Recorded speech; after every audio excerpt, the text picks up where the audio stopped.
Doubt is good. At least that's what I think. John Ortberg, well-known Christian writer, agrees with me. He says, sometimes doubts can be good in us. It can purify false beliefs that have crept into our faith. It can humble our arrogance. It can give us patience and compassion with other doubters. It can remind us how much truth matters. Well, what does the Bible say? We may think that doubt is positive. Is doubt presented in a positive way in the Bible or in a negative way? Well, I would admit that normally it's presented as a lack of faith. The classic text is perhaps in John's Gospel when doubting Thomas meets the risen Lord. On the evening of the first Easter, Jesus approached him and he said, "Reach here with your finger and see my hands. Reach here your hand and put it into my side. Do not be unbelieving, but believing." The NIV says, stop doubting. Well, it seems that there's a negative side to doubt, not just a positive side. You see, during our earthly lives, we control our thoughts, not God. If everything in the spiritual world all of a sudden became visible, if we could see God, if we could see Jesus, there would be little room to doubt. It would be kind of hard to do. It would be kind of dumb to do.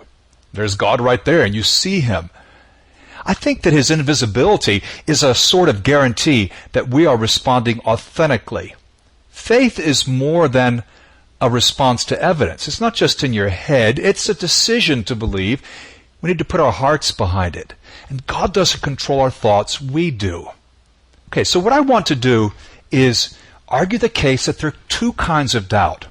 There's the negative kind that we're all familiar with, the kind that can lead us to some dark places. It comes from a wrong attitude towards truth. It distorts our thinking.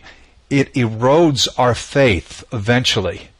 I think to be undecided is one thing, but to prefer to be undecided, to prefer to be double-minded, is quite another thing. Well, I think doubt has a good kind and a bad kind. It's like cholesterol. There's good cholesterol and bad cholesterol. I hope that makes sense to you.